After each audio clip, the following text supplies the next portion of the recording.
Hey folks, hopefully things are going a little bit better this time. This is take 2 of the Arospec Chat stream.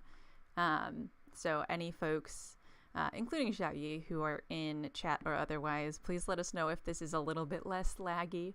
I was trying to have my computer do several different cameras, and it is but a little guy, and so it was struggling, I think, to do that. So it was not y'all. It was very much on my end. I'm also going to, for my own purposes, pop up YouTube so that I can see exactly how quickly things are going.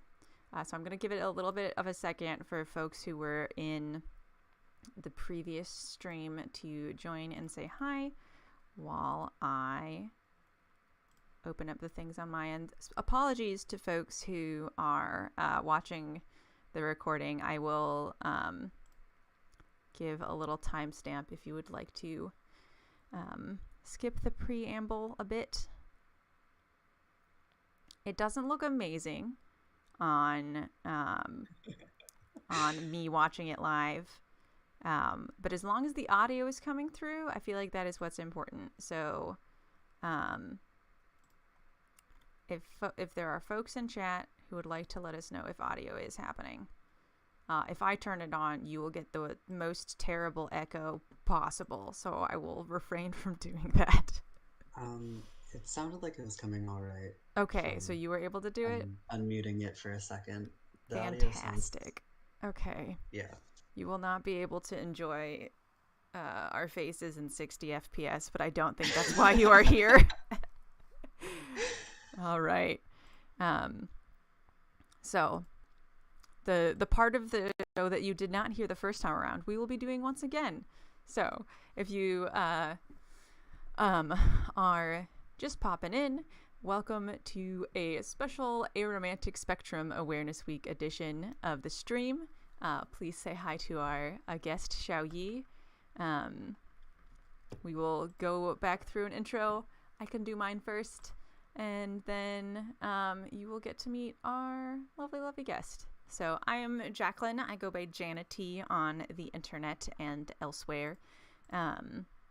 My pronouns are she, they. My identity within the Aromantic spectrum is probably something along the lines of demi-romantic, but definitely Arospec in there somewhere.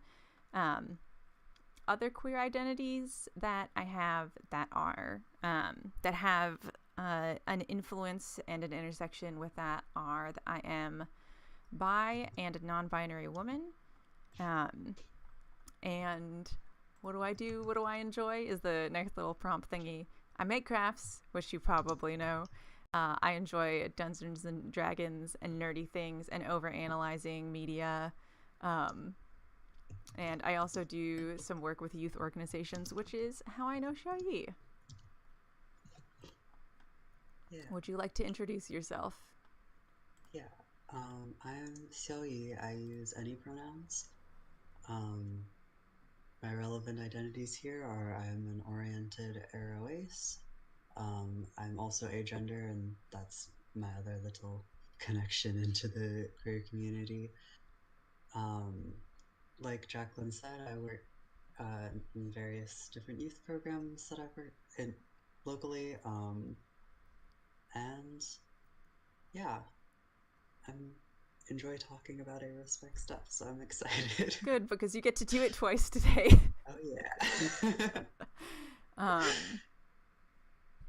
But for those who may not have heard of it, the Aromantic spectrum, aromanticism is a romantic orientation, which according to the split attraction model, you may have heard of like sexual orientation, which is like how much or with what people you have sexual attraction to, and then romantic orientation is how much or to what people you have romantic attraction to.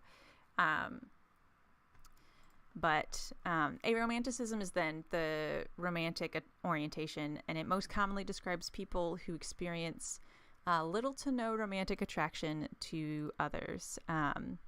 There are different micro labels within that spectrum. You may have heard me drop demi-romantic earlier, but we will chat a little bit about that more later. And please have questions ready if you would like clarifications.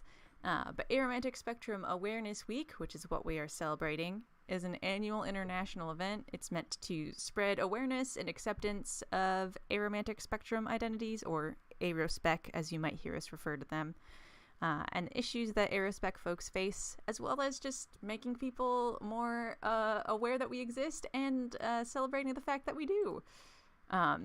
So today we have two folks on the aromantic spectrum. We'll be chatting with one another. We have a little bit of crafts in the background. You will not, unfortunately, see the crafts because that is the sacrifice you have to make to be able to hear our voices. But know that we are having a chill, crafty day. Also, do feel free to ask or answer questions via chat. There are some questions that are like geared towards people on the aromantic spectrum, and some questions that are like overall thoughts that people have. But I will let you know which are which. And also, just as a heads up, this is sort of like a PG-13 rating, so you may hear a swear or two. We'll be talking about, topics that you may want to be around that age to be able to like have a full understanding of, but we will not be going into anything more quote-unquote mature than that. So, yes, please say hi when you have joined and feel free to answer questions as we ask them. The first one that I have for today is, when did you first hear about aromantic spectrum identity?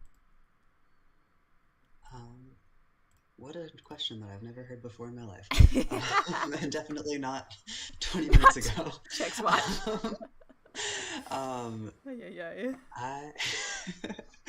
I first heard the term aromanticism, or like aromantic, a little while after I started looking into asexual identities online.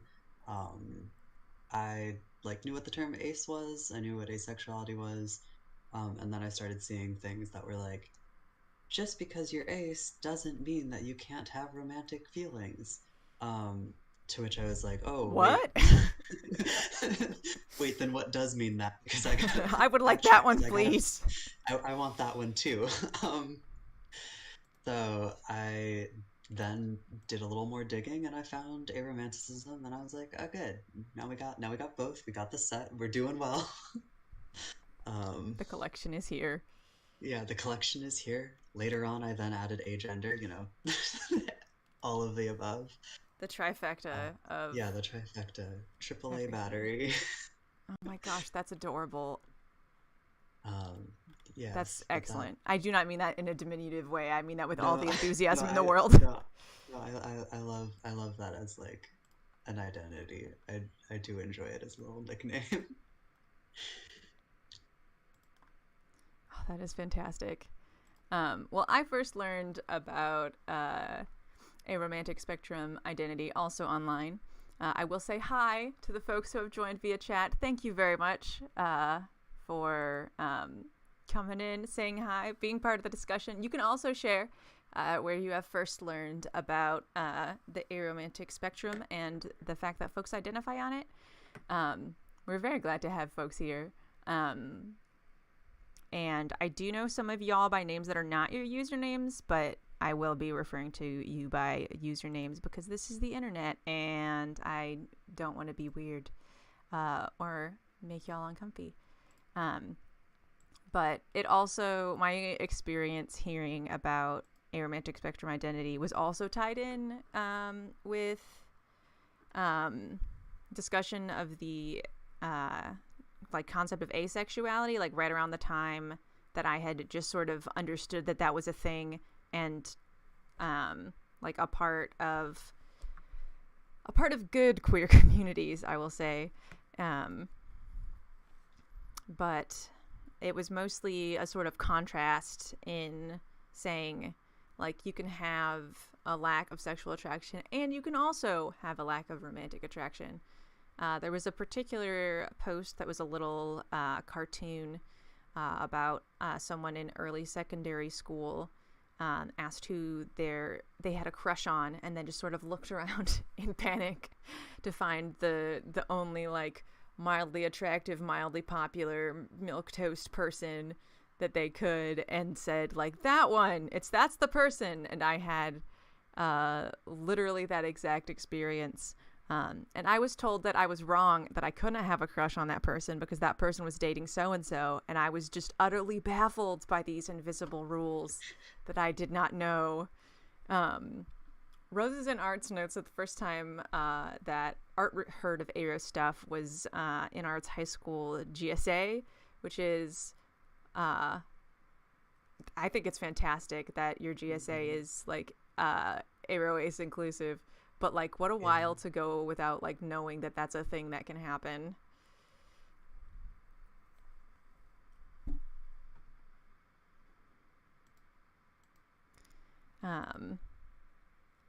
Are there any particularly cool Aromantic Spectrum folks that you know? I'm going to once again take this as a moment to talk about my partner. Mm-hmm. Like I did earlier, it's just I'm in a queer platonic relationship, and my partner and I are both on the Aero spectrum, and because of the age that we met, we kind of got to fall into those identities and learn about those identities together. They were a little, not like behind, but I identified as Aero pretty early on, and they only identified as such a few years later. But that was just like a really cool experience to be able to like explore those identities kind of simultaneously, or like even at like the staggered pace that it was at, and just see how our other life experiences kind of shaped the way that we were willing to interact with Arospec identities and just like the concept of aromanticism. But also, I have not remembered any of the names of all of the Aero people I follow online. I believe that there is one TikToker that I follow that I think, if I'm remembering their handle correctly, is Aero Ace with the bad knees. Aero Ace with the bad knees. I can't remember if that's the exact one, but I remember that pretty distinctly as being essentially what it is. And I follow a lot of other just Aero people living their lives as Aero people and talking about living life without romantic attraction, and they're all pretty neat. I must agree. There is no aromantic or aerospec person I know who is not like incredibly cool. I might have some bias in that regard, but I do not care. One of my close friends in the local area who does some great work with the Office of LBGT Student Services at the local university. I don't know why they put the B first, but it is there. We kind of like came into understanding our like romantic identities around the same time. And I think because it's true in a lot of like general queer spaces that there are few mentors or representations or like things to look to as an example, just because of like how much silencing and oppression that there has been, and the fact that aromanticism is a relatively newly understood like concept and identity. There was no like elder Aero that I could look to, so we had a lot of the figuring that out together.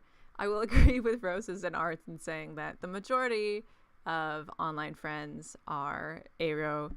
Several lovely folks in my fiber arts communities are aromantic, and folks in like nerd and general communities. It just, we tend to find each other, I think. It's just like, oh yeah, something about you vibes, and that is sometimes the something about you. But the next question, both for Xiaoyi and myself, as well as any aromantic folks in the chat, is what does being on the aromantic spectrum mean to you? Well, for me, it both means like a lot and not very much at all. Mm. Um, because it is just another like facet of my identity. D- I don't know anything else. Yeah. um, this is just how I've always been. So in that regards, it doesn't really take on any particularly special meaning just because it's just I I I don't know how to not be Arrow. Yeah. It's just all there really is, and for was in regards to romantic attraction that there really is for me. So there isn't like something to compare to, and there isn't something that like take would ever take precedence over or be less important than it. I guess it's not like Yeah. I've ever like ignored romantic feelings because that to like uphold an identity or whatever. It's just like it's there.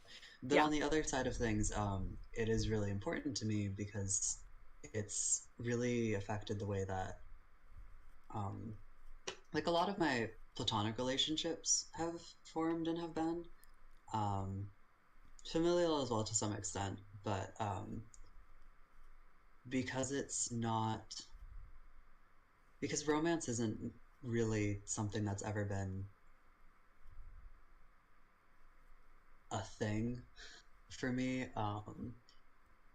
Er, the way that I regard friendships is a little bit different, I feel, a lot of times than my alloromantic counterparts. Mm-hmm. Um, in that the way that society pushes like romance makes it so that like oh the second that you have a romantic partner or romantic partners um, they'll be like the big important person or people to you like those Yeah. relationships will take precedence over all else and for me being arrow that means that that fell to like my friendships, my queer platonic relationships, even like the mentor mentee relationships that I have with a lot of youth, those that I work with, like those take I feel like they all have share the same amount of importance to me and there isn't really anything going more or less. In the way that like romantic relationships usually are pushed to be.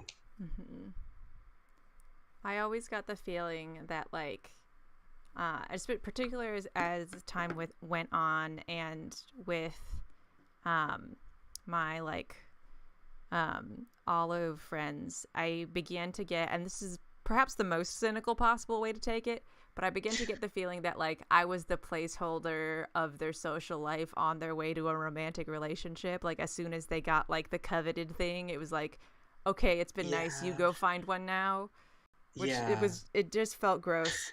Both like as a friend and like as a societal norm, is like, is this how we're supposed to be doing things? Or to have the expectation of like, can my significant other come too? Like, well, they could if I knew them.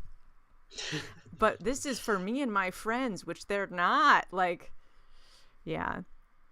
Um, Roses and Arts adds that the importance art plays on art's aromantic identity is more of Meow's pride than the actual experience, and has given Meow a bigger appreciation for art's non-romantic relationship with others. Mhm. Um, I think that that that's a really good way to state is where I really find a lot. wonderful. Yeah. Yeah, I think that's a really good way to state where I find a lot of my pride in being Arrow. It's less in like, yeah, it's a lot of it's less in the actual label itself and more where that's gotten me. Yeah. I feel similarly. Um, for me, being on the aromantic spectrum means that like I have more capacity for like things I care about more, which is everything else for the most part. Like being able to like make pretty things and play fun games and like be dedicated to causes that I care about. Mm-hmm. And to like have gone through a lot of my life without having like a preoccupation with romance. But also on the flip side, it also means like a lot of like is there something wrong with me questionings or feeling completely Mm-hmm. out of the loop, particularly in those situations like the little comic I alluded to earlier, um, or feeling that like certain conversations I was not meant to be a part of, or I had to pretend. Um, like there's a certain extent to which like certain social understandings and cues I just never had like a full grasp on in general, but romance was a big one of them. Of just like, okay, so I gotta remember what the right answers are again.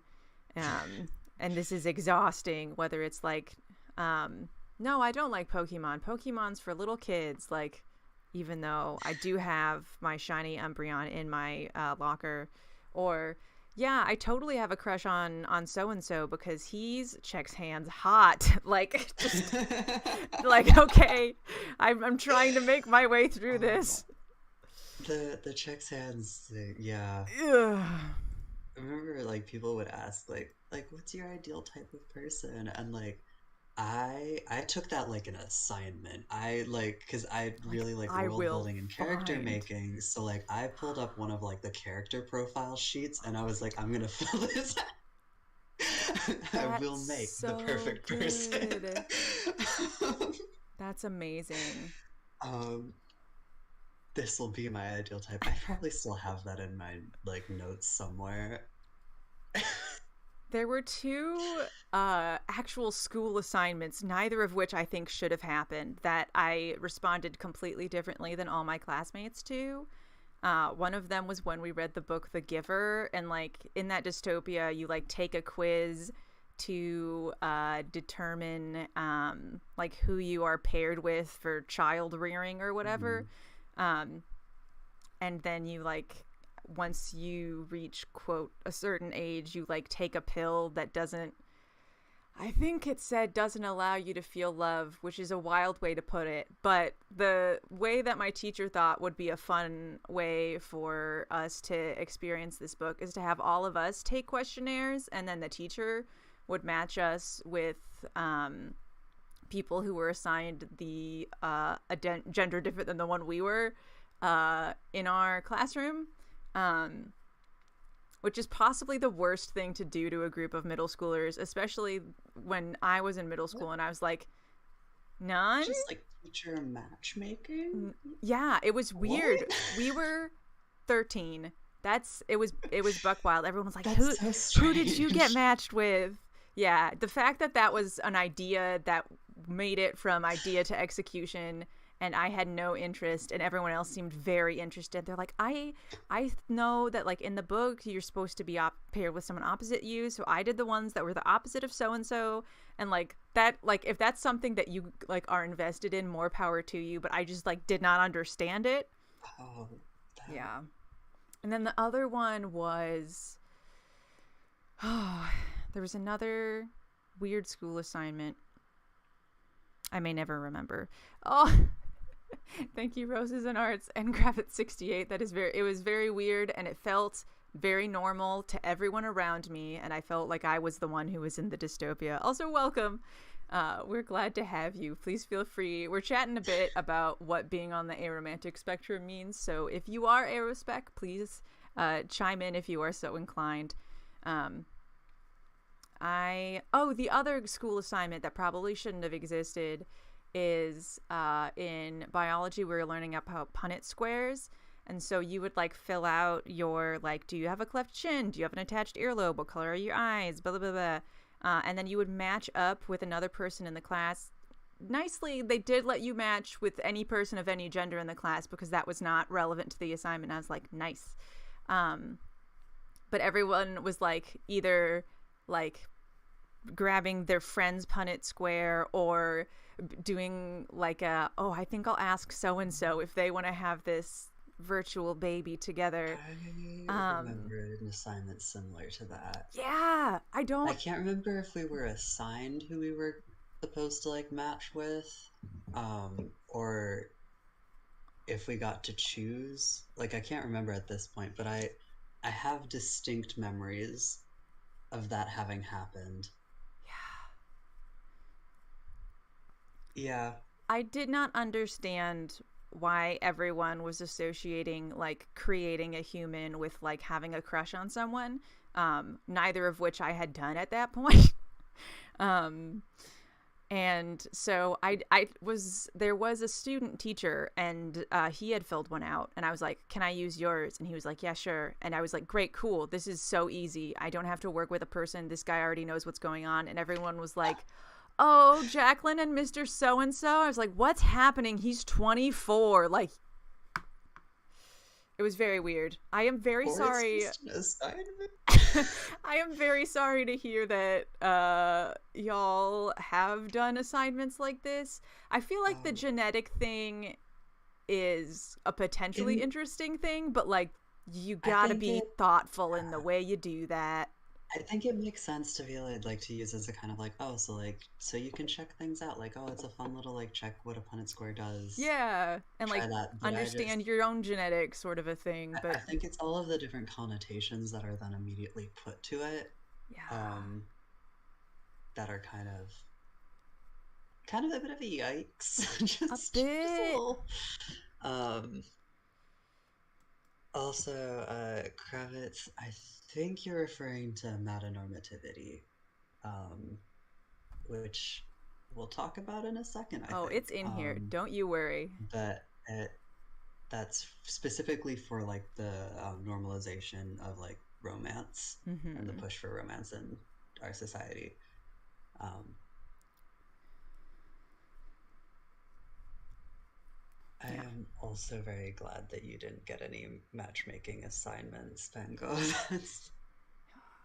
And getting random squares, fright, I think makes more sense for the like avoiding the weirdness thing. Yeah. I feel like that's a good way around that. I think, yeah, when you're surrounded by things like amatonormativity, you truly do not recognize it until you like step outside of it and then go, why did we do that? Oh. Yeah. But getting back on track, a question for folks in the stream and on the chat. And we have answered it to some extent, so if you have more things to add, do, but if you don't, that is totally fine. What is something meaningful that you enjoy about being on the aromantic spectrum? I guess kind of just like continuing with my answer from the last time, I really do just appreciate the relationships I'm able to have. Yeah. Because there is some of it is also heteronormativity. Some of it is Hmm. also the idea that you're going to have a partner and then you're going to have kids, and those kids are the only like kids that you'll ever care about. And Which we can both agree is false. yeah, and your partner is going to be the only person that you ever care, like will be above all else, and the like person that you'll care the most about or whatever. It'll be your partner and your children. And I adhere to exactly none of that. I mean, several of the youth that I work with are already in chat, but like they will know better than anyone. You can form like meaningful relationships with a lot of people. They don't have to be directly related to you, and they don't have to be a romantic partner. And I really appreciate being Arrow for allowing me to explore that a lot more. Mm-hmm. Because I feel like I'm not quite as stuck Yeah. in like in because it's a lot harder to escape things like amatonormativity if you're also identifying in a way that will like kind of push you along that lines. I feel because for me always been like an outside looking in on the way that all of romance culture works. Romance culture. um I don't know if that's an actual term. I'm I know what you just mean saying though, and words, but that's like what's important. That's how words are. yeah. um but that's I think it's a lot easier for me look from the outside looking in to be like, actually, I'm just gonna like not do any of that than it might be for someone who is romantically interested in people to then have to be like, I am, but also I have to unpack why this might be problematic to think this way. Yeah. So I got to skip that step, and for that I'm real happy. Um, Something meaningful that I enjoy is like I feel like being in aromantic communities, I have like a lot of the things that are normally like romantic coded. I can see them as that and then like decide whether or not I want them for like different relationships that I am in. Um, like um, I often get really, really anxious in public spaces, and um, one of my close friends knows this and will like hold my hand when I am having like a really bad moment.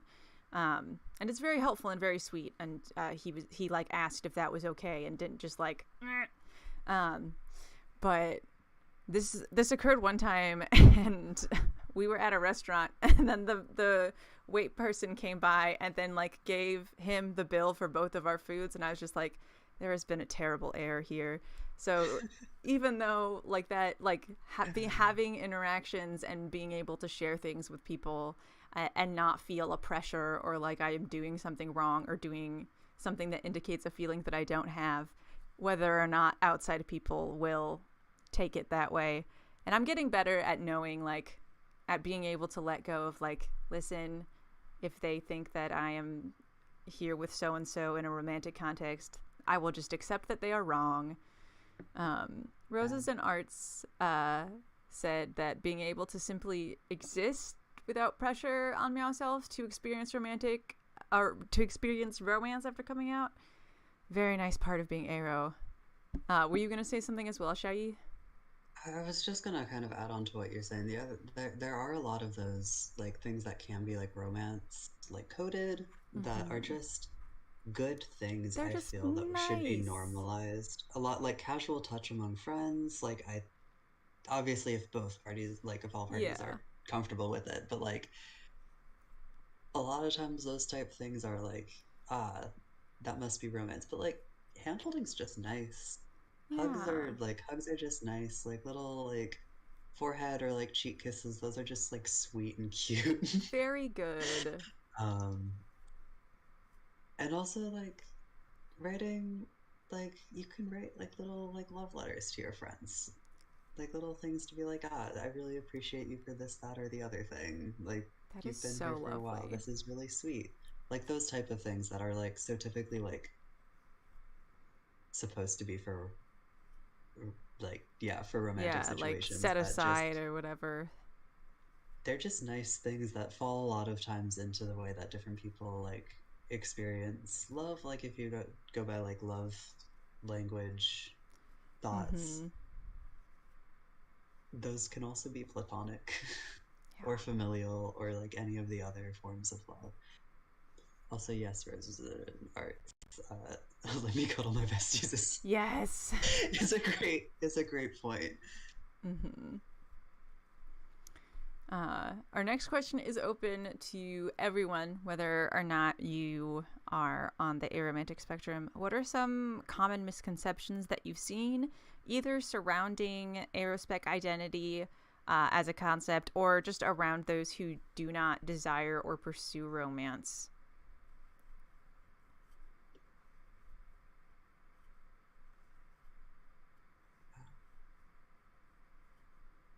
Ooh, this is a big question. Yeah, you do not have to um, answer immediately. That's what the crafts are for. um, Kravitz adds that even though they're not part of the Era spectrum, they think, but they do think that they do things with their friends that are usually indicated as romance, and it is weird having people see it as romantic. Yeah, yeah, having any time where there's like an action you take that you mean in a specific way that is taken in an explicitly like a way that is outside of that, like is no good regardless, but particularly this situation is just like blah. yeah. Mm. Yeah. Uh, Go ahead, Yes, Xiaoyi. if the two people doing it read it as romantic, that's valid. Yeah. But it should not be automatically read as romantic, as Rosemary said, and Art has a point. Very well put. um, um, on uh, Fright saying people who think that aromantic also always means asexual for misconceptions. That is a really big misconception. um, like a very big one. I think actually I know more aloe arrows than I know fellow like arrow aces, to be mm-hmm. honest. um, yeah, that is. I think part of that is potentially the way that people are a little bit more willing to work from the lens of asexuality than they are from the lens of aromanticism. Oh, that's a really good Um, observation. because there's a lot of times you'll see posts where it's like asexual people can still experience romance. Not every asexual is aromantic.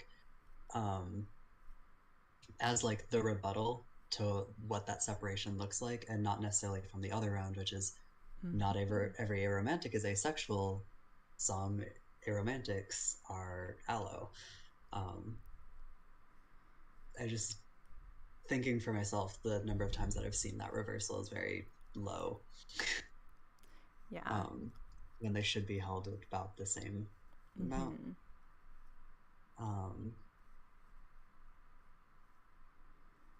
Yeah, I have seen uh, a close friend who is aloe arrow, um, like has a hard time like seeing a parallel experience between themselves and someone who is aloe arrow, because there's a certain uh like they often get described as like heartless or like using people for their bodies or something like that, which is just like a deep misunderstanding of what's yeah, happening, and an assumption of miscommunication that like doesn't necessarily and hopefully doesn't exist. I think that it's also partially to do with the way that our culture, like in like society, is set up. That Mm-hmm. um, there's an assumption that sex has two like spaces to exist in, and one is Oh yeah. absolutely no strings attached. There's no feelings whatsoever. It's just sex. And the other is the height of romance, like the epitome of what Yeah. romantic love and gesture is, as opposed to what it actually is, which is something that falls in both those spaces, definitely for some people, but also everywhere in between. Mm-hmm. Um, you can be an aloe arrow and still like prefer to have your sexual interactions be with people that you are still like close with on like a different emotional level, um or not. And if you're asexual, like sex is not going to be the height of what romance looks like for you. Mm-hmm. um so I do think that that just is another part of it, is just that sex in its entirety needs to be taken out of that. Also binary, actually binaries are at the end of the day the Yeah, worst that thing. was. I was like, um, I have spotted a binary here. I have actually I have created yet another binary that we need to take down. Sorry to inform you, there's another one out there. There's another one. Ay, ay, ay. um, yeah, I think that that's just another, yeah, just another binary that needs Mm-hmm. to be dismantled, um, and allowed to have like more room for nuance.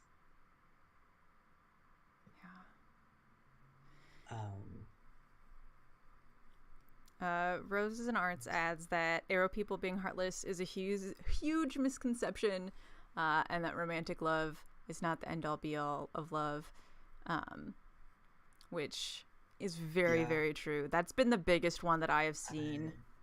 yeah, I remember when I was first identifying as Arrow, I kind of pushed myself to act a little bit more like that, because that was just the conception that was taken of me at the time, and I was kind of like, I guess Mm-hmm. that's, if that'll get you to believe me. I won't actually care. Actually, I will. Yeah. I will be stoic and not really like hugs or touch or anything. I will be in my own little box, and you'll believe that I'm Arrow Ace. Yeah. That's fine. Um, that didn't work. I Shocking.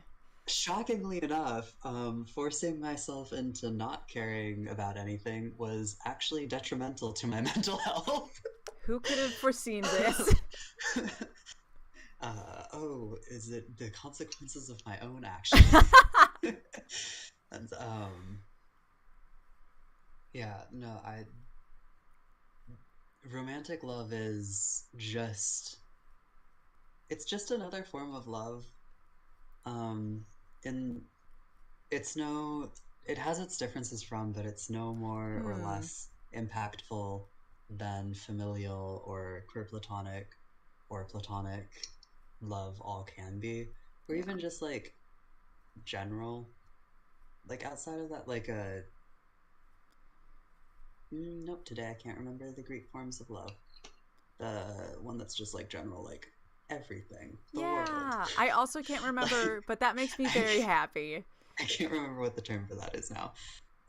But like all of those are love. Mm-hmm. They don't, they don't, and they shouldn't hold any more or less importance. Yeah. Um, I, and it is largely because romantic love is held in such importance that it's assumed that if you can't or don't experience it, then you don't experience love. Period. yeah. I think that's a Uh, good segue into the next question, which is for everyone, and it is, what is amatonormativity, and where have you like seen and observed it in your own life? And did you have something else to say, Xiaoyi? I didn't mean to no, cut you off. briefly before that, Oh, go for it. Roses and Arts adding the ignores all feelings. This will not come back to bite me later. Yeah, that's This is um, fine. that is what happened. Oh, This is Meow was so fine. right. Um, This is fine. um, yes, but within the metanormativity, it was briefly touched upon, but just so everyone's running kind of on a similar definition. And metanormativity is the normalization or like the assumption that romantic love is there and pervasive and everywhere, and is holds the importance that it does. Um, it also can sometimes further just mean love in general. There are Arospec people who also aren't super interested in a lot of the other forms of love, and that's just, I mean, there are also people in general who just Yeah, aren't it's super one of many kinds of people in, that can exist. interested in pursuing most types of those things or really form those attachments, and that's also chill and fine. And also kind of falls into a subsection of amatonormativity and just like the normalization and the importance that love in general is Mm, given. yeah, Um, that is very true. Um, I've seen amatonormativity. It's basically everywhere. I think uh, it's it's like one of several things that, like, as soon as you hear about it, you like see it everywhere you go, of like, oh, mhm. this is because societally we believe this thing that is not true. Huh. Yeah. um but a big place where I have seen it is in um like in both media and my personal life, the assumption that like if you do not have a romantic partner, you are both sad about it and inherently missing something. um Yeah.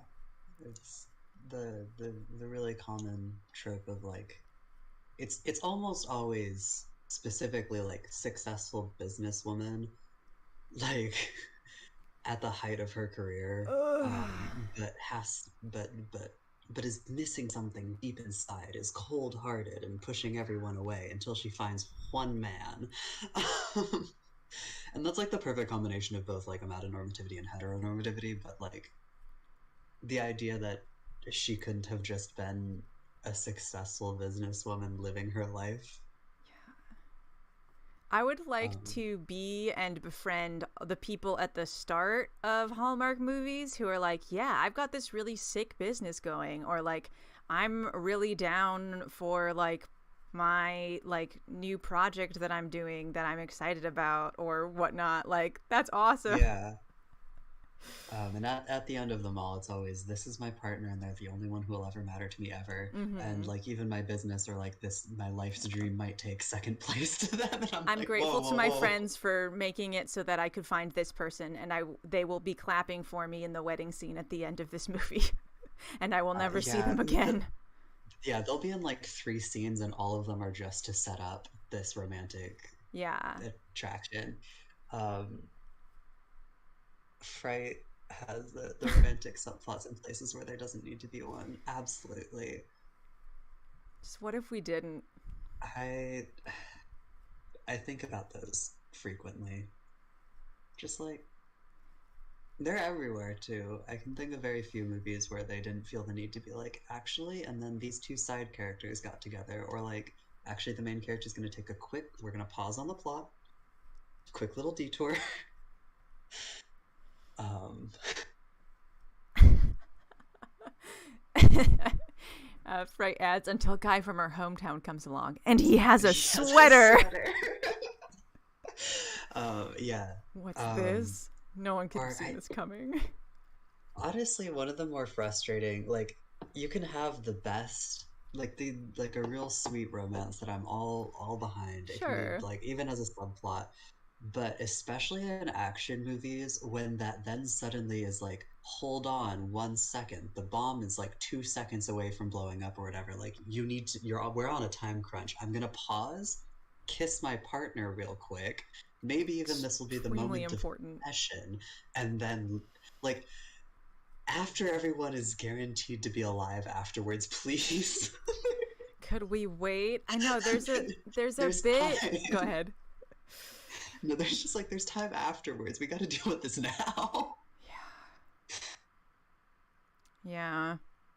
Romantic subplots in movies are Seko's beloved, which is Sacco is yeah. correct.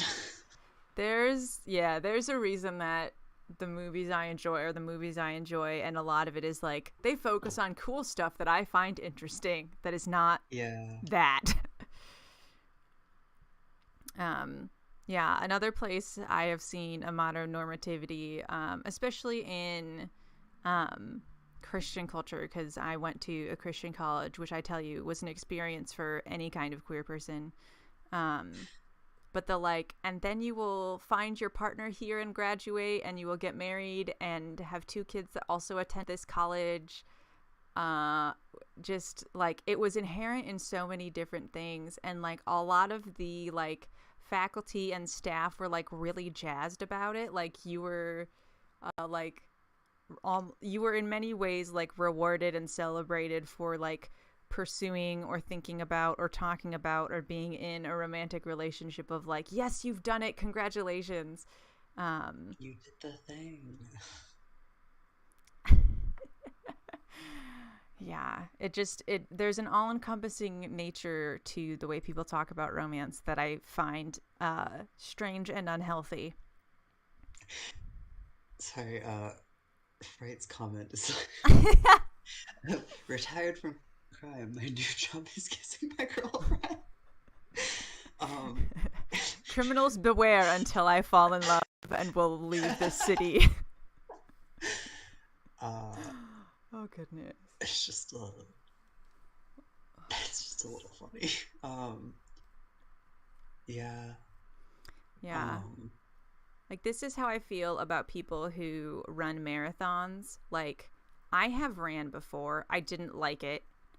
The sheer dedication is awesome. I applaud it. Like, you have pushed yourself to do a thing. You really enjoyed it, and I will not be doing that. And I'm yeah. glad you don't expect anyone else to do that. But Yeah. yeah, It's a lot. Yeah. Like Roses and Arts has you're going to have a romantic relationship and that will be the most important thing. That Mm. that is that's really the crux of it, because I love like romance conceptually. Um I am a That's so sucker interesting. for I am a sucker for a lot of tropes. I I will second that. enjoy like watching like romance dramas. Sometimes they're a little bit too het for me. Um, Extremely valid. but there are a couple too many things like yeah, heteronormativity or metanormativity or any of the other things. There are a couple too many of those things being pushed, but like I love those as like concepts. I love the idea of like cute little dates.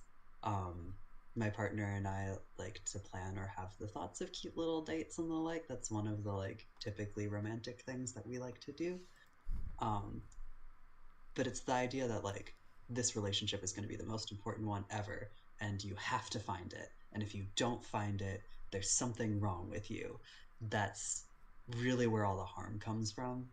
If Mm-hmm. everyone live in their own space, it would be good. Yeah, I very much second that. Your description of cute little platonic dates is actually perfect for the upcoming question, which is what are some things that are traditionally coded as romantic that you have experienced otherwise? And this is open to folks who are or are not on the aromantic spectrum, because like you can experience romantic attraction and also experience a particular action or gesture as not a romantic one. People do it all the time. Yeah. Um, a Jalister comment. Yes, Jalister is just a really good, cute example of a romance that Mm-hmm. I enjoy a lot. Yes. um, high quality romance. But real, yeah, little things. I remember I talked about it a while back with the youth that I work with, but I was having like a really bad like health time a little bit ago. And my partner got me flowers because there wasn't Mm, much that you can do to help with like chronic issues, but it was just like a little like because you think they're pretty yeah, to help make you feel better. I've brought you a pretty. Um, that is very good. yeah. So the little things like that that are like those are romance coded, but like I think you should be able to do that with anyone who you care about. Mm-hmm. We talked a little bit about it earlier, but a lot of like physical affection, like hand holding or Yeah. forehead kisses, I like. I am the world's biggest sucker in my own life or in fiction for like a platonic like forehead touch. I absolutely lose my marbles at that. I don't know why. No, I no, just think that's it's the greatest thing great. to me. I no little platonic like little forehead ones. Yeah. Or I've been getting back into historical dramas in particular, and like there's the ones that I'm getting into right now are they're them so they're gay.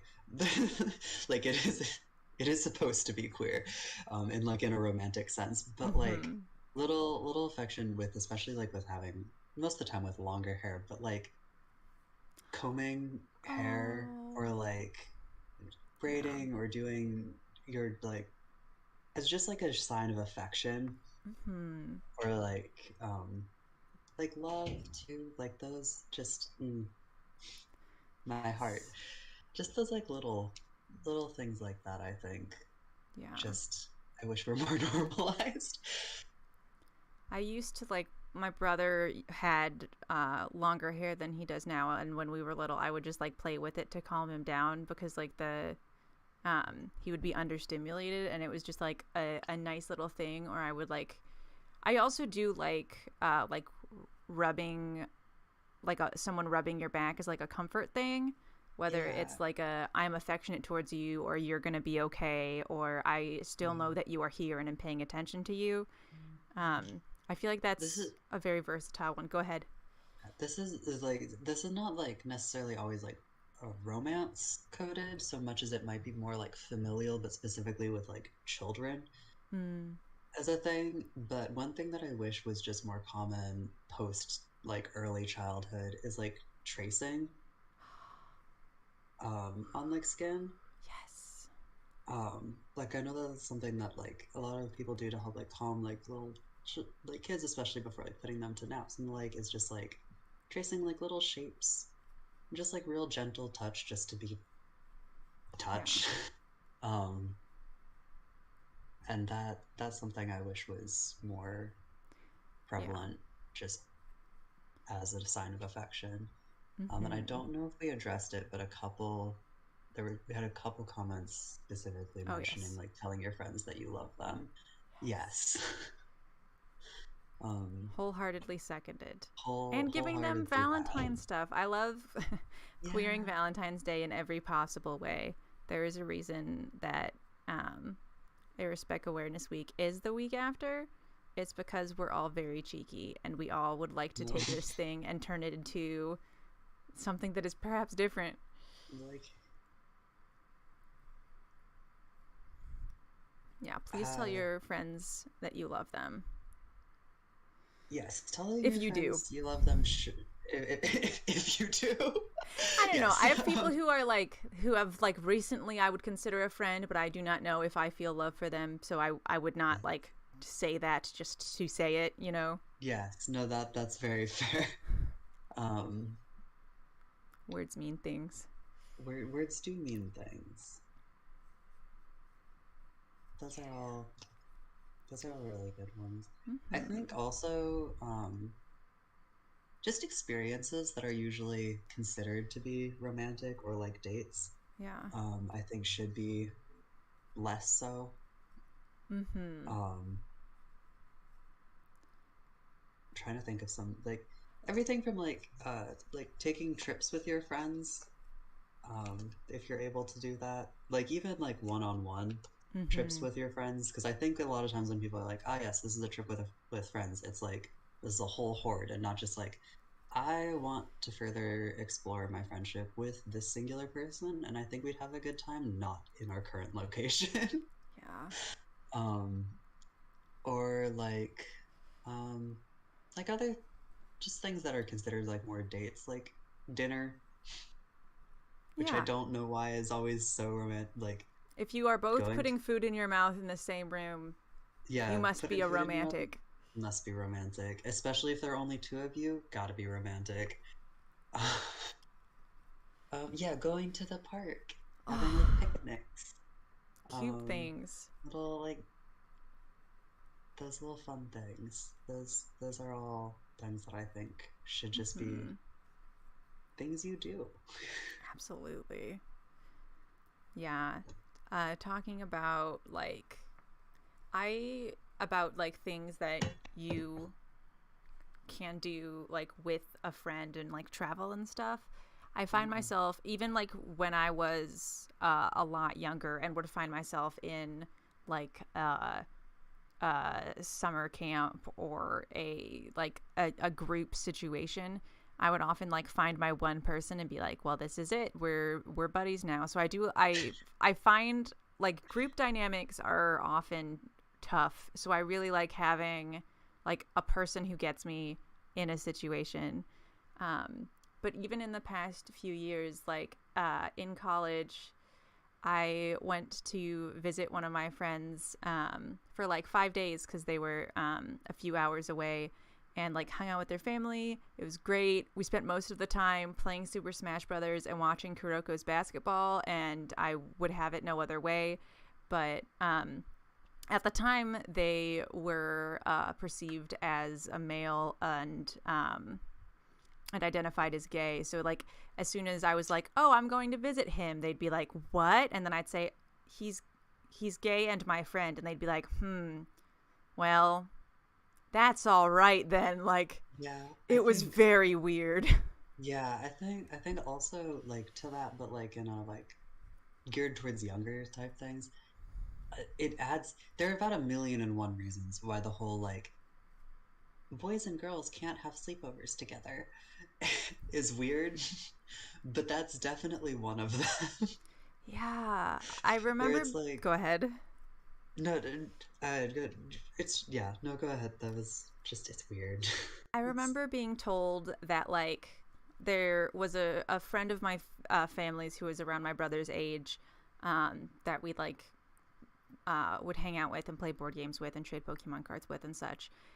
But like we were friends for about 3 years, and about halfway through, my mom took me aside and was like, "Hey, just so you know, now you're too old to be in the same room alone with so and so.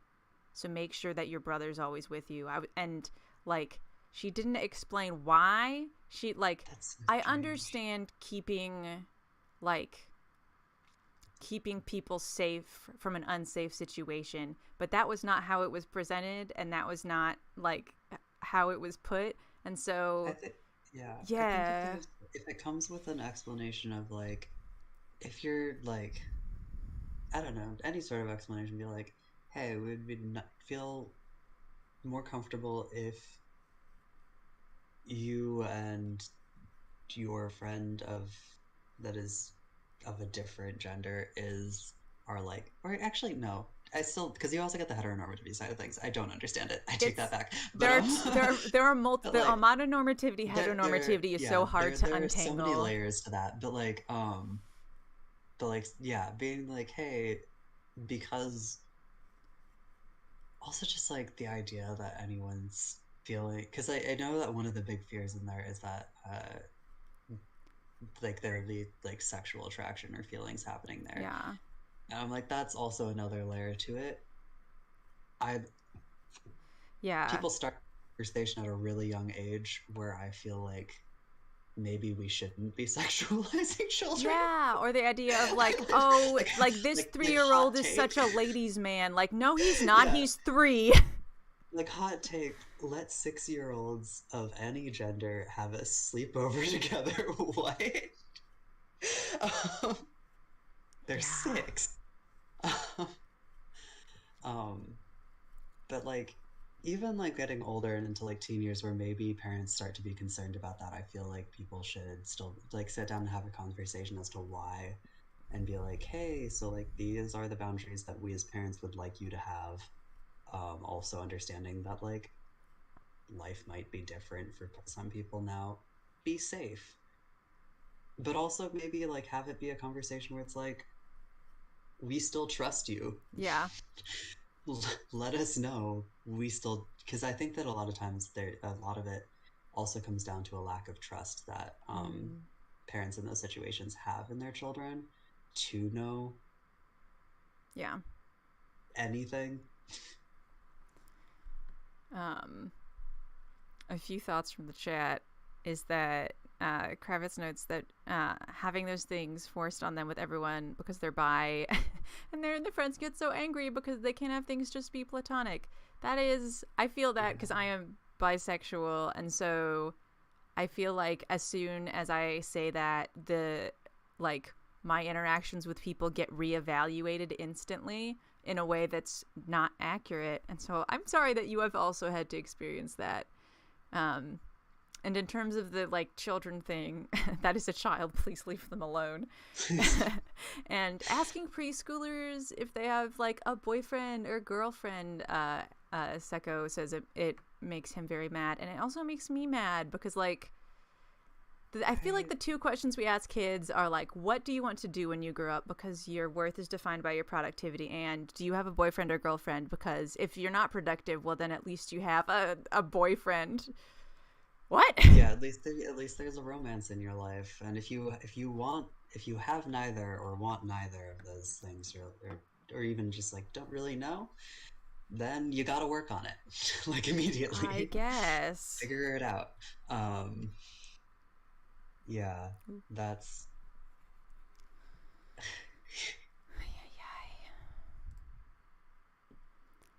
Um, the next part of the question, and this kind of feels in the same topic, so please keep sharing your thoughts as we go. For all folks, are there things that are not traditionally coded as romantic that you have experienced otherwise? And I can start with this one because this is a little bit of a weirder question. Um, I found myself particularly like as the people around me were starting to have romantic feelings like for me or for each other or whatever, I found myself getting very defensive and like like someone offered to share their notes with me in class, like could this be a suspect? Like I just like because I was in so many conversations with people who were trying to find like ways to talk to their crush or something that just felt very like underhanded and manipulative, that I was then on edge for like every possible interaction, um, which was just like deeply unfun.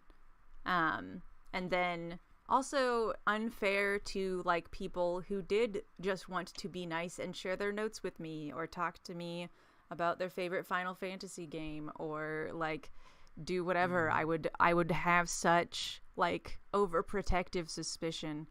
Um, Mm-hmm. and also I will say, as someone, because I'm demi-romantic, I am in a romantic relationship. Um, I have been with my partner for like 5 years. That's very strange. But like my experience of it is less like I have found a romantic relationship, the thing that I want, and more my relationship with this person is very valuable. One of the facets of it is that we have romantic attraction for each other, and like that feels right and good. And because of that, like there are things that happen between me and my partner that I do read as romantic that like if someone else were to do, I would not. Like uh yeah, just like gestures of kindness or um things that I know come from a place of romance that they are experiencing, that like if someone else were to do it, I'd be um like of course this is my friend doing this thing. So that is another facet of it. Do you have things to share on the topic, Xiaoyi? Probably not quite as much because Very I fair. am very bad at perceiving romance, unless it's like something that is romance coded that I don't see as romantically coded. Yeah. Um, but I do one that I don't know, one that both fits and doesn't is uh like flirting. Because some people just like flirt as like a friend, like they just do that. And I've never been more confused in my life than when I had to have that explained to me, that just because someone's flirting might just be like there are a number of reasons. It's not always romance. Like I do not understand that. Like sometimes they just find it fun. yeah, where it's like, oh no, this is just like a fun social interaction. And I'm like, It's like, then I what thought is there were the rules to this. trying to figure um, out what the rules are is so tough. Please which I continue. can't. That one I can't tell entirely if that's also just probably because I'm also neurodivergent. If that's something where I'm like, okay, so Mm. this is the box that that needs to fit in, and I've fit that into the box. What do you mean it's not? I've that already fit it and now I have to re I thought we figured that out. But yeah, that's one where like it continues to be something where like people will be like, yeah, that was like friendly flirting versus like charged flirting. And even with the charged flirting, there's like sexual like flirting versus like maybe Oh, romance trying flirting. to And I'm figure like, that oh, out is like there are so so many. weird. It's like you have brought so many categories to my attention, and I understand none of that. Oh man. Um, yeah. Uh, which is where yeah, we're like learning that that's not always like traditionally like romantic is something that would like blew my mind. I was Mhm. um Yeah, I also Kravitz notes that they jokingly flirt with their friends, and that it does make them confused sometimes, but that they usually have boundaries with those people set up. I feel like that's a super healthy way to handle that, of like, we would like to flirt with each other, but also define the circumstances under which this flirting is occurring, even if yeah. like your personal response to that may be like within or outside of like what you've established. Like having those established is like super super healthy. I really really like that, as a Mm-hmm. way to like enable flirting, which is I presume a thing you enjoy doing. um Yeah. yeah.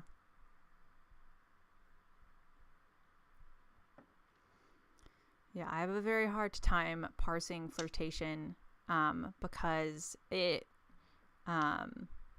am not sure if I am neurodivergent, but I do a lot of like categorization and filing away of social things I find unintuitive in a way that some neurodivergent folks do. And one of them is definitely trying to define things like what is flirting, what is a date, etc., and like having Yeah. little rules in place.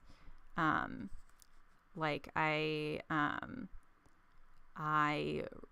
know that like giving people a hard time or like joking around or doing like clever wordplay can sometimes like be perceived as flirtatious, but that is something that I do like primarily with my siblings, and it's very much not in that context. And so when I bring that to a different context, it's the very like we're fun people having a fun little intellectual banter and not like Yeah. look at me, a smart person that you should want to kiss. Like it's just that's not how I express it, but like for other people they are doing that and I totally Yeah. miss it. Yeah, no, that's yeah. No, I've had to have it explained to me a few times that like, oh no, that person was flirting with you, and I was like, I thought this was a friend thing. Great, thanks. I thought we established that this was a friend type situation. Um, Oh. or like the other way around, where I'll be like, okay, I've figured it out. This type of flirting, that's a friend thing. That's them just being like, haha, cute, like. Mm-hmm. And then it's not, and I'm like, oh. Yeah. I It's also had a hard time parsing the difference between like friendly affirmation and like expressions of attraction. Like, oh, you are killing it today. That's a great outfit. Like, I don't know which one that is. I don't know. I would like to tell people that they look very nice when they look very nice, but I would. It is yeah, tough. I feel a little trapped in that. especially for like the types of things that like it's very much depending on like context and like who's saying it True. and all of that, where like I kind of just wish that there were like in person or like verbal tone tags. I was just thinking that. Like, um you look fantastic today, /P. Cool, great. R slash Garfield, are you slash R or slash P?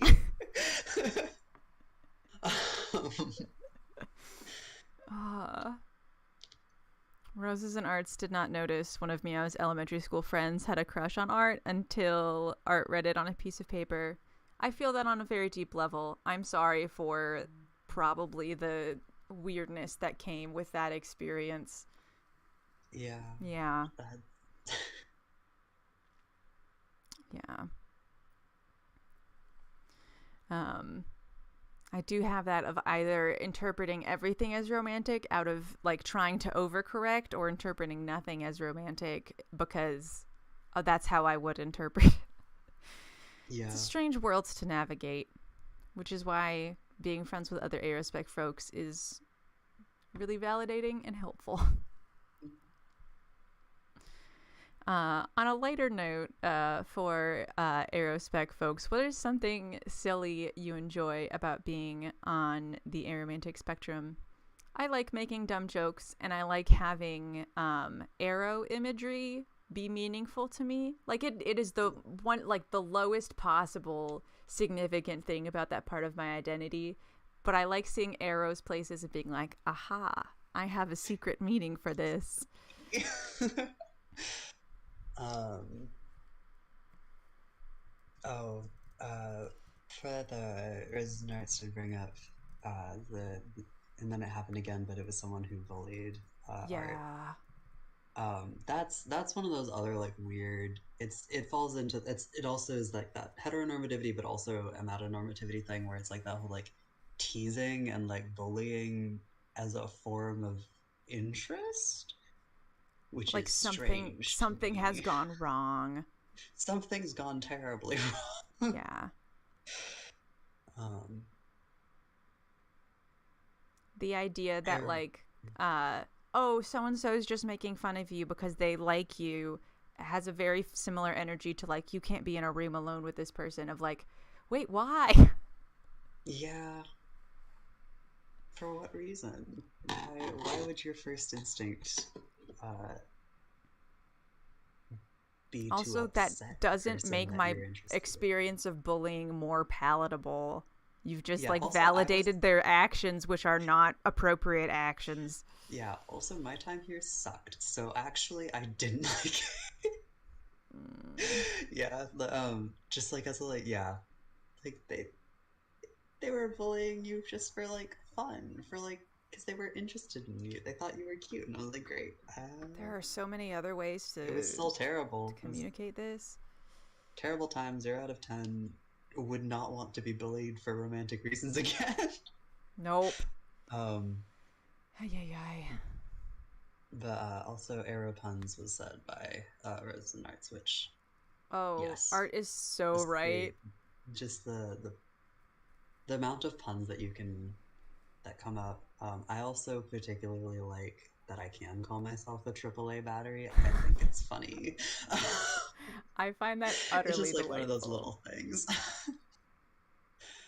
um, Triple A.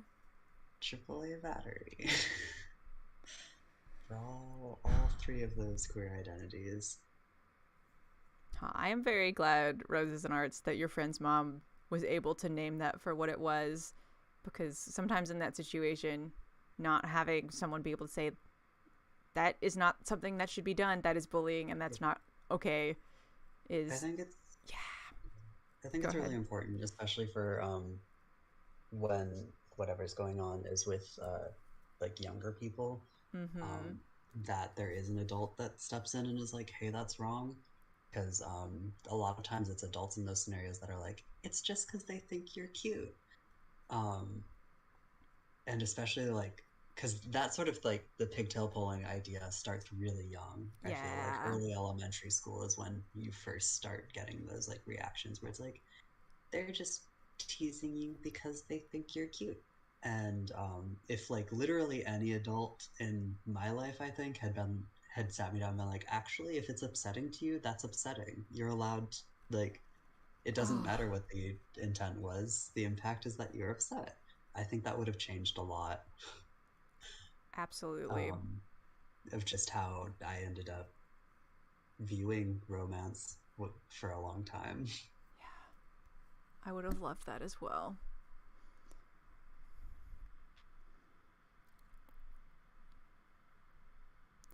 Um, Um, the next question is two-part. I have added a second part based on a little bit of our earlier discussion that I was very curious about returning to, um, which is how has your knowledge of either your own or others' Arospec identity influenced how you interpret fiction? Whether it's like having headcanons for Arrow characters or reading different relationships in different ways. Which also goes along with like how do you experience romance in fiction, which you talked about like enjoying yeah, fictional romance earlier. I an absolute sucker for reading fictional romance. Yeah. I like. I don't. I. It's weird for me because I do enjoy like the genre so much a lot of the Mm-hmm. times, and some of my favorite tropes though are like also tropes that like are weird to explore as an arrow person. Yeah, Like I love like soulmate AUs. um, that's I love them a fascinating. lot. But they're oftentimes like they're so drenched in like it's a romantic soulmate and everyone has one. Hmm. And I just I find like the little like fiction like that are or like stories that I can find that are like it's actually just like this is someone who's going to be like super important or like to you in whatever form that takes, platonic or familial or otherwise. And I think that those are real That's neat, wonderful. but I will also read the other ones because I just think they're cute.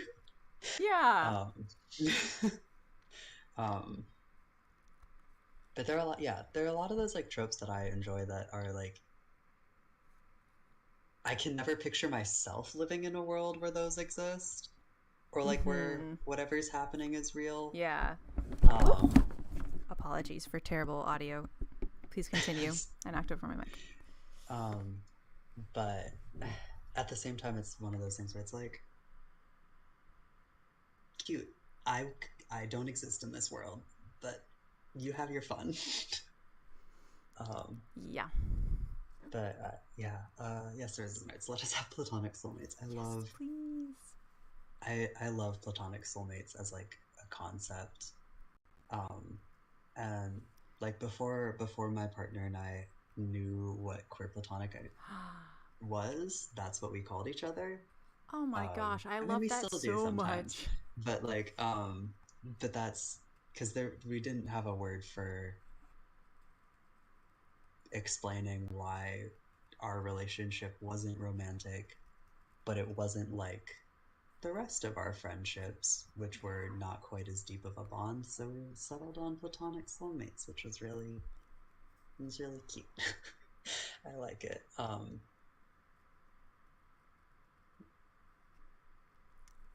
There's another wonderful fictional example from Roses and Art's original characters who has Alistair and Crow, who are bonded souls but siblings by choice. It's very much a familial bond, and they just simply care a lot about each other. Yeah, I I love that. oh, and Crow is Aro Ace. Um, Very good. I being able to Um, see characters be close in fiction and have the assurance that it's going to stay in a non-romantic uh, sphere makes me able to enjoy it so much more. Um, yeah. please go ahead if you have thoughts. I'm not to be like a fan fiction reader on main, but also to do exactly that. Like to Do be very open. it. Um, that's one of the reasons that I ended up when I was younger reading a lot of fan fiction as opposed to reading more like fiction, like especially when I Mm-hmm. was younger and like I was expected to read like the YAs that were like popular at the time, and even now, because a lot of adult fiction is it has all of those like romantic plots and subplots, and it has such a heavy fixation on like if there's romance, it's going to exist in this specific way. That I find Ooh. that like in fan fiction a lot of times because I guess published writers just like tend to end up falling into societal norms a lot more. Like I found Mm-hmm. more recently that don't quite do that, but especially most of what gets popular and what's easy to access, um, fan fiction just does it better. They just be because they're able to explore what platonic relationships can look like Yeah. more. I feel there are like entire tags that are dedicated to like exploring friendship, Mm-hmm. which I will just dig through. Oh, 100%. um, and because it's because like anyone really can write fan fiction, you also get a lot more like queer rep in general. So like you can find like characters who it'll be like it might be like centered around romance, but one of the characters will be ace and they'll talk about that, or one of the characters will be trans and they'll talk about that. um, or like I've read a few that do explore aro identity, and like queer platonic bonds and the like, and they're able to do that, which I just don't see a Mm-hmm. lot of time in like actual published fiction. Um, I have so that found is like, none outside of like extremely small presses. yeah, they'll be they're so hard to find. Um, yeah. Um, Roses and Art says, me and all my arrow and or ace friends having characters with guaranteed non-romantic relationships. Yeah. I Um, that's how I connect with fan fiction a lot, because if I want to read something romantic, I can look at the tags and see that this character and this character are interpreted as being in a romantic relationship that has this and this and this trope in it, and these two characters are interpreted in a platonic relationship that has this and this and that trope in it, and that, like, I love tags so for that so helpful. much. Yeah, no, I love being able to be, like, specifically like look and um, I don't know. I've got an alarm going for some reason. It Oh, is 3:50. um, it is 3:50. Um, that's yeah. That's I usually read on AO3. Same. Just yeah, and that's being able to like specifically see, and it's like okay, the little ampersand, the and symbol. This is almost certainly going to be platonic. There are the few times that people don't tag Yes. things right, but like I looking at the tags, you see like, oh, they're like they'll have So like another helpful. tag under there that'll be like talking about like so and so is a good friend. So and so needs a hug and gets one. And I'm like, this is all I need today. Yep. Hurt comfort only platonic tags. Oh, My that's love. very good. um that I mean that also like to pull it a little bit more back onto like how I consume media as an era person. Uh one fan fiction and like specifically like looking at things that explore more platonic relationships. um I avoid a lot of shipping like parts of Mm, fandom yeah, for the a lot of reasons, but like part of shipping it is just discourse is a like lot. shipping discourse is a lot, but then also people will just be like, I don't know, they find romance in places that I think friendship and like other relationships can just be. um Mm, and it doesn't need to be like these characters had a friendly interaction once, they have to be interested in each other in a romantic way. Like good for you if that's what you ship. I wish it yeah. wasn't so pervasive. um but also as an arrow person, as far as headcanons go,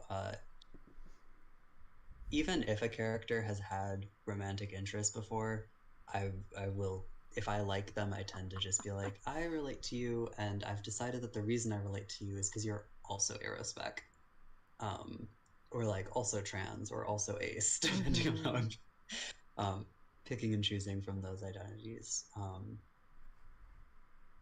Especially a lot of times in like het relationships, um, because I like I'll see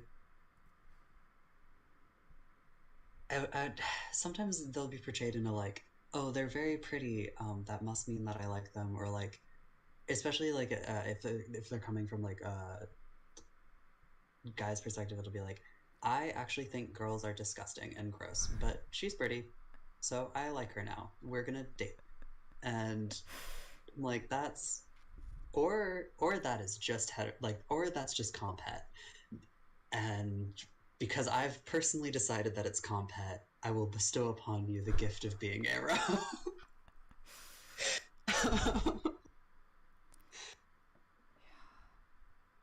Yeah, with headcanons and things, it is like there are so many elements of like what is like my assumption based on my experience and what is my assumption based on like the relationship as written that a lot of times people discuss, and I feel like that misses a little bit of the point of like your experience as a piece of media, because like if you headcanon someone some way, assumedly if you're like engaging with it well, it means that like that increases your enjoyment of the thing, whether like you're taking that from like experiences you have had, things that the creator has or hasn't said, like things that the creator has or hasn't put in like the fiction. um yeah, and I feel like looking at those things can also be a really helpful way to understand yourself. Like you talked a lot about um reading fic, but a lot of my early fic had those ampersands in there, and I remember someone saying like, hey, your fiction is really good and I think it would get more kudos or hits or whatever if you included the slash in there. And I was like, but that's not what I'm when I'm writing. And at the time I didn't like have an understanding of like Arospec identity. I was just like, I like these characters as best friends and it makes me very happy. And I would continue to write stories about, there was one, they were like two scientist buddies. And there was one that was just like one of them gets a gift for another that's like one of those little wavelength necklaces that like shows the like, the sound wave of saying something, and then like them trying to record all of the things they said to figure out like what it was saying. And at the end it was like, you're my best friend or something. And I was like, this is the most perfect thing that could ever occur. And it was like one of the least well received, because they were like, I don't get it. I think they should be together. I was like, okay.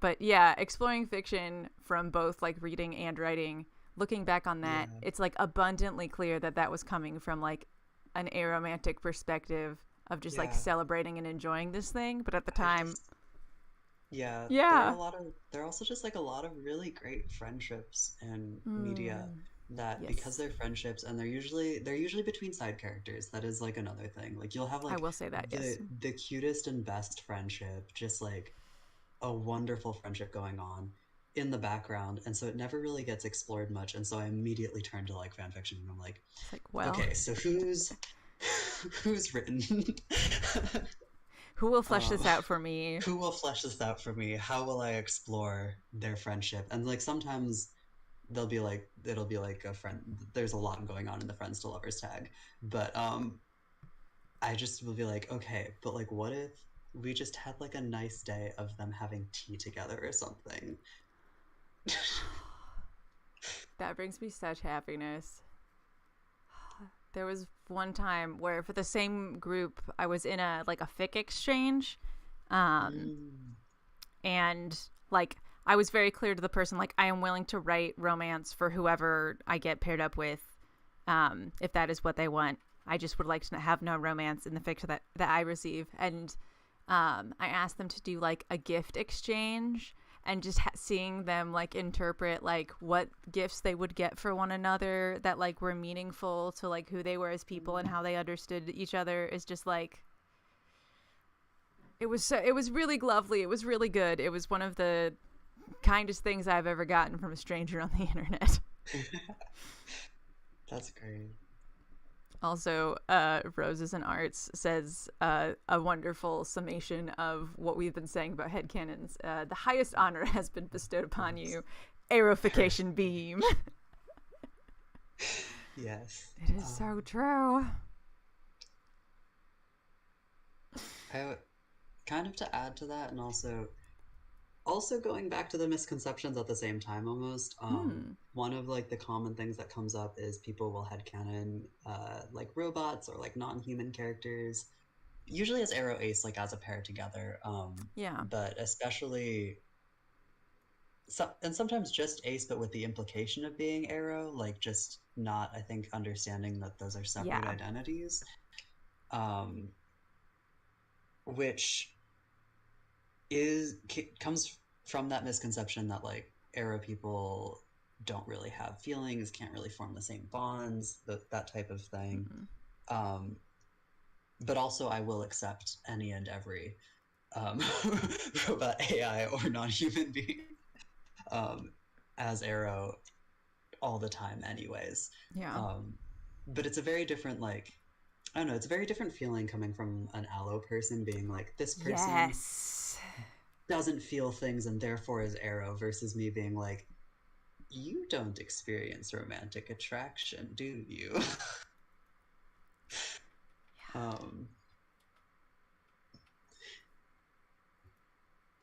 feel that. Yeah, the implication of someone being like, this robot is heartless and therefore is probably Arrow Ace, is just like, there's so much to unpack there, versus like an aromantic or asexual or both person being like, I love this and I think this would be a wonderful way to interpret this character, has a very different energy to it. Yikes, TM. The closest I'll get for like an allo person doing those headcanons is when they go like, at what point would that have been coded into them? who who took the time? I Who love would have that as a taken the time thought to of code like, romance why would you? into you? That's that's not your purpose. You have sentience. You are an AI, but like, who would have taken the time? um, This is so, so true. We are getting close to the 4 o'clock mark, so I will say mhm, we're going to have one final question to lead us out. But if you have questions for us or for each other, please do place them in the chat. And mhm. if we go over, we go over. Unless, like, if you need to go, that is a-okay. But I did want to give you the specific space to ask questions for those who are viewing. And as y'all are thinking about that, the final question that I have is, what advice for aromantic folks would you give to someone who just realized that they are on the aromantic spectrum? Um, Um,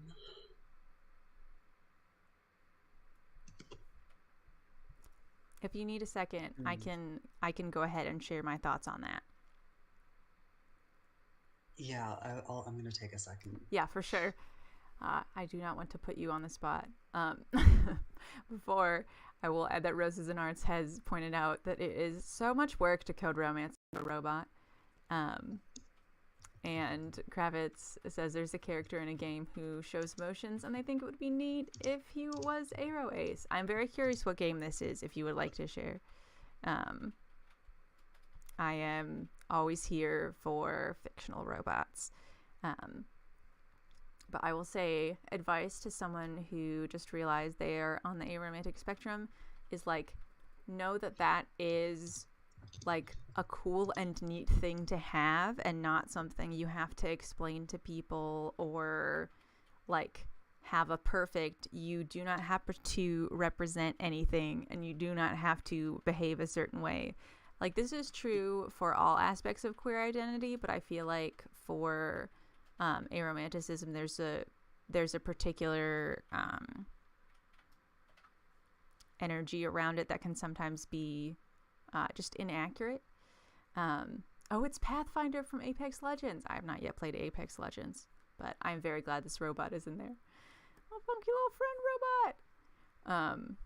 Roses and Arts add to find other Arospec people, because even if your Olive friends are great, it is good to have people who share your experiences. I will second this Yeah. wholeheartedly. Whether, yeah, if you cannot find them around you, um, the internet can be a very good thing when used well. The internet has its up and down sides, but one of its Mm-hmm. upsides is the fact that you can find community there. Uh, um, Hello, Tremor. You just popped in. We're talk. The current question that we were responding to was, what advice would an arrow like us as arrow folks or any arrow people in chat give to someone who's newly like exploring an arrow identity or has settled on being arrow? And actually, I will just go right into my response to that, I guess. I think first and foremost, um, would just be like a reminder that aromanticism is maybe not normal in society as it is currently, Mm. but is a normal thing to experience. Um, it's not doesn't mean that there's anything wrong with you. Um, I and it doesn't really mean that you are missing anything in your life if you're not interested in romance. Um, that I think is yeah. I think first and foremost is that because I know that that can be hard to remember sometimes. Mm. Um, in a world that has such a strong push for romance being like an end all be all, and being like the most important relationships that you can form. Um, but outside of that, yeah, you got a funky little identity. That's fun. And I would it like I also think that it's important to like kind of explore in that, like where you're comfortable, where what your boundaries are. Are you someone who's interested in forming queer platonic relationships? If you're interested in forming queer platonic relationships, are you interested in just having one? Because there's also like a separate uh like the same thing as with like polyamory versus like non-amory. There's similar dynamics in queer platonic spaces where some people are interested in or can have multiple queer platonic relationships at once, and then some people are more like this will be the one, thank you. um, and also like exploring like where your boundaries might be with like platonic relationships or familial relationships. um, Being aromantic really only means that you don't experience, or you don't experience quite as frequently, romantic attraction, but that doesn't necessarily mean anything for any of the other facets of your life. Um, so definitely just like take some time to be like, okay, so like where then does that mean that my boundaries are for platonic relationships? Am I interested in having queer platonic relationships? Am I interested in maybe even pursuing a potential romantic relationship, even if I might not personally feel romantic attraction? Because that's also something that some people do. Um, Charmer has play being aro, specifically people who are like romance repulsed or like are full on aro, doesn't equal not being able to experience love. There are also a lot of other forms of love, and they're all awesome. Yes, yes, Yes, we have. absolutely. If there's one thing to take away from today's stream, it's Yes. that type of sentiment. Yeah, I Yeah. think that is an excellent thought to end on. Thank you so much, Xiaoyi, for being willing to lend both several hours of your time and wonderful thoughts and expertise. I really, really enjoyed talking with you, and to all of the folks who tuned in, and particularly those who were sharing good thoughts in the chat. That was really wonderful to get to hear from all of you and get like different perspectives and thoughts, ranging from serious to silly, on a topic that I care a lot about. Xiaoyi, is there any final thought or any projects or organizations you would like to promote, or things you would like to share before we sign off? Well, first of all, thank you for having me. I can talk about being Arrow forever. Yes. I had a feeling this would not be hard. Yeah, I have lots of thoughts always. Um, and also thank you for everyone who like came by to chat. I love having all of the different sides of experiences for that and seeing all the Arrow people in chat. Um, for organizations and like I think yes, it's been linked in like the description, but I work at an organization called Columns of Fire. We're a youth serving organization. Um, you're between the ages of 13 to 21 in the Kalamazoo area. You should stop by. We have different like drop-ins and streams and other fun activities and workshops that we do, mostly online currently. Um, but otherwise, we just create a space that is for youth to be youth and talk about a lot of these things. We've had some similar conversations in our Discord server before. I hope that we have more in the future. And it's just a nice place to vibe. Agreed. The link to go ahead. No, go ahead. Make sure not to cut you off. The link to Fire is the first thing in the like here are more things to check out part of the description. There's also a link to the Aromantic Spectrum Awareness Week website, which does have some like really cool different sets of resources and things on there.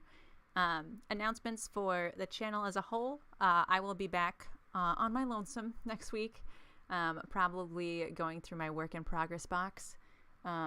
which I can tell you contains several Kirby themed items and at least one Star Wars doodad.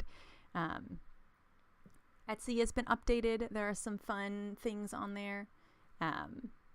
But all of those are in links in the description.